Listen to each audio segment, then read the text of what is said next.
건강보험료 관련된 거 한번 물어볼게요. 은퇴자들이 가장 큰 불만 요소가 하나는 뭐냐면 소득은 끊어졌는데 건강보험료 매달 내야 된다는 게 가장 큰 불만입니다.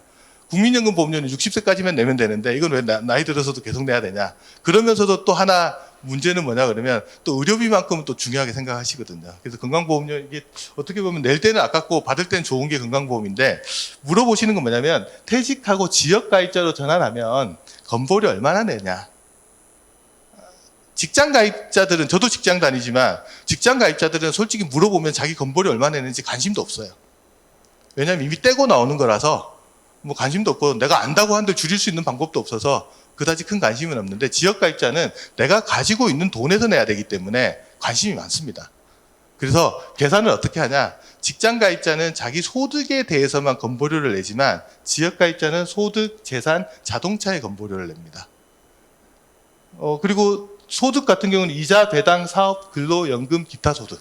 이게 과세 대상, 부과 대상 소득이에요. 여기 보시면 연금소득이라고 되어 있는 게 있는데 이 연금소득은 현재로서는 공적연금소득에만 건보료를 부과하고 있는 상태라고 보시면 될 것 같습니다.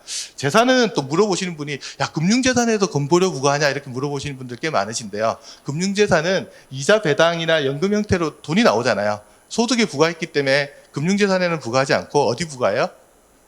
부동산, 주택 뭐 이런 걸 부과합니다. 혹시 집에 비행기 있으신 분은 비행기에도 부과되니까 주의하시고요. 선박 있으신 분은 선박에도 부과되니까 그거 말고는 부동산에 주로 부과된다라고 보시면 됩니다. 자동차 같은 경우는 시가 현재 가격 기준으로 4천만 원이 넘어가면은 건보료가 부과된다 이렇게 알고 계시면 되는데 이렇게 열심히 설명드려도 됐고 내 건보료 얼마 나와 이렇게 또 물어보실 거예요. 그래서 제가 또 하루는 날 잡아서 계산을 한번 해봤는데 소득 부분들을 좀 정리 한번 해볼게요.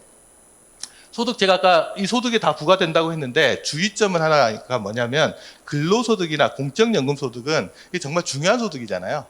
저기다가 건보료를 바로 다 부과하면 조금 부담스럽다 싶어서 내가 100만 원 벌면 50만 원에만 건보료 부과하겠다. 이렇게 돼 있는 구조라고 보시면 됩니다. 그래서 그것만 기억하시고 이제 건보료 부과하는 거는 근로소득하고 공적연금소득은 절반만 본다 소득을 이렇게 기억하신 다음에 이 표를 한번 보시면 될 것 같습니다. 제가 건강보험공단 사이트를 가서 소득별로 다 집어넣어가면서 이제 계산을 한번 해본 건데요. 제일 저 소득부터 볼게요. 소득이 336만 원 이하이신 분, 연소득 기준입니다. 이분은 최소보험료 냅니다.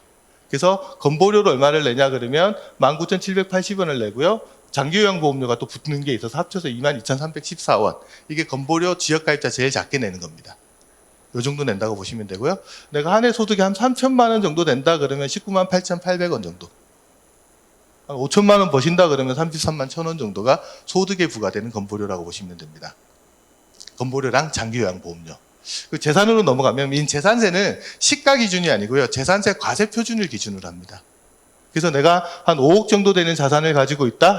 과세 표준이 그럼 18만 4천원. 내가 소득이 3천만 원이고 5억 정도 되는 자산을 가지고 있다 그러면 19만 8천 원에다가 18만 4천 원 정도 되면 한 40만 원 좀 안 되는 돈들이 나갈 겁니다.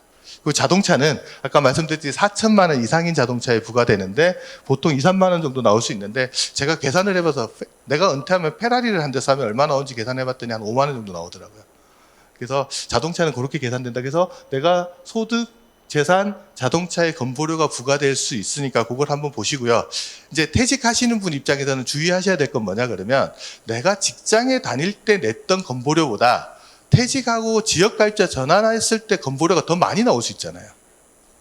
그런 경우에 건보료를 줄일 수 있는 방법 중에 하나가 임의 계속 가입 제도입니다. 저건 뭐냐면 퇴직하시고 건보료 영수증을 봤더니 직장 다닐 때보다 훨씬 많이 나왔어. 그러면 건강보험공단에다가 임의 계속 가입 신청을 하시면 직장 다닐 때 내가 냈던 보험료 있죠.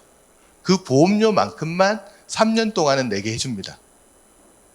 그래서 우선적으로 건보료 부담이 재산이 많아서 막 늘어나시는 경우에는 이런 임의 계속 가입 신청을 하셔가지고 낮추는 방법이 있고요. 그 다음에 많이 물어보는 게 자녀의 건강보험에 피부양자 등재하는 것들에 대해서 많이 물어보시는데 일단 조건이 몇 가지인데 제일 중요한 조건은 자녀가 있어야 됩니다.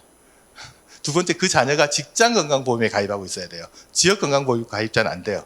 그러면 그 자녀의 건강보험에 피부양자로 등재를 할 수 있는데 등재를 하려면 소득 조건하고 재산 조건이 들어갑니다. 소득은 2천만 원 이하, 재산은 재산세 과표가 5억 4천만 원 이하. 만약에 재산세 과표가 5억 4천에서 9억 원 사이이신 분은 소득이 1,000만 원 이하입니다. 이때 소득 기준은요. 뭐냐 그러면 아까 말씀드렸던 이자, 배당, 사업, 근로, 기타, 연금소득, 공적연금소득 이게 다 포함됩니다. 그걸 기준으로 계산을 하는데 주의하셔야 될 거는 아까 건보료 부과할 때는 근로소득하고 연금소득을 50%만 소득으로 받잖아요. 피부양자 자격을 판단할 때는 그 100% 다 봅니다. 그래서 그 기준으로 해서 피부양자가 등재가 되느냐 안 되느냐 이런 부분들도 판단을 해보실 수 있을 것 같아서 그런 부분 한번 짚어보시면 좋을 것 같습니다.